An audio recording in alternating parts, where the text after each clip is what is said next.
पहला प्रश्न क्या है कि हे सूत जी महाराज, हम कलयुगी जीव है और इस कलयुग में हमारा कल्याण कैसे होगा, हमारे कल्याण के लिए हम क्या करें। दूसरा प्रश्न है कि ये तीनों वेद शास्त्र है, ये तीनों भगवान का नाम है, तो हम कौन सी शास्त्र पढ़ें, कौन नाम लेके हम कैसे करें बताएं। हाँ, ये दूसरा प्रश्न है हमारा। सूत जी से पूछा, इतने शास्त्र है, इतने देवी देवता हैं, आप ये बताओ किस शास्त्र को हम प्रमाणिक माने, किसे पूजे और किसे छोड़े। ये दूसरा प्रश्न था। तीसरा प्रश्न है कि भगवान अवतार क्यों लेते हैं। हाँ, बहुत सुंदर। तीसरा प्रश्न पूछा था कि भगवान इस धराधाम पर अवतार क्यों लेते हैं। हम अपने कर्म के बंधन से बंधे हैं, इसलिए जन्मते हैं और मरते हैं, पर वो तो अखिल ब्रह्मांड अधिपति हैं, इस संसार में अवतार क्यों लेते हैं। ये तीसरा प्रश्न। चौथा प्रश्न है भगवान अवतार तो लेते हैं, पर कितने अवतार लेते हैं। हाँ, बहुत सुंदर। ये चौथा प्रश्न है कि भगवान अवतार तो लेते हैं, पर ये बताइए सूत जी महाराज, वो कितने अवतार लेते हैं, उसका आप वर्णन कीजिए। ये चौथा प्रश्न। पांचवा प्रश्न है कि भगवान के अवतारों का विस्तार से बताएं। हाँ, बहुत सुंदर। पांचवा प्रश्न करते हैं, आप भगवान के अवतारों के विषय में बताइए, लेकिन शॉर्टकट में काम नहीं चलेगा, थोड़ा विस्तार से भगवान के लीलाओं का श्रवण कराइए। ये पांचवा प्रश्न था। उसी प्रश्न के माध्यम से आप लोगों ने इस 7 दिन तक के भगवान के लीलाओं का विस्तार से श्रवण किया।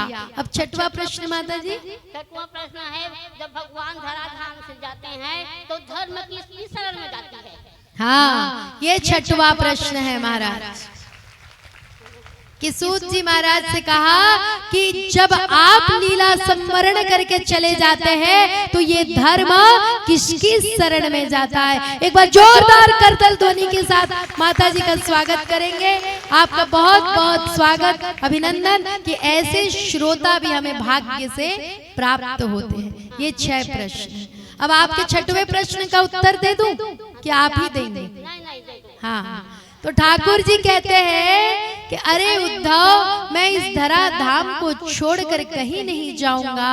और ठाकुर जी ने महाराज सुंदर एक ज्योति स्वरूप बनाया और ठाकुर जी उसी समय भागवत जी में समाहित हो गए।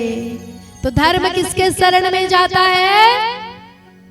श्रीमद् भागवत महापुराण के शरण में धर्म जाता है। इसीलिए कहते हैं भागवत भगवान की जय, बोले वृंदावन बिहारी लाल की जय। अब हम भागवत जी के अंतिम श्लोक का पाठ करेंगे और उसके बाद भगवत गीता पाठ के साथ साथ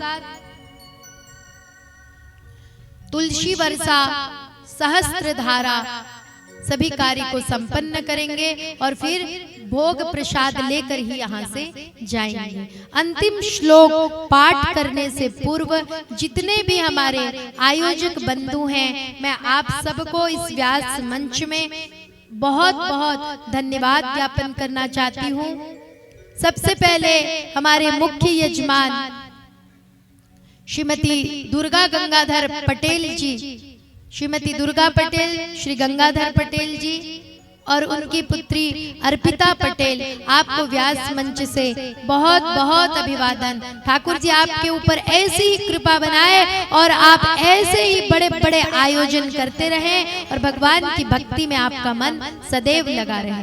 बड़े भैया गोवर्धन पटेल जी और उनकी अर्धांगिनी चाची जी, आप सबको भी बहुत बहुत अभिनंदन।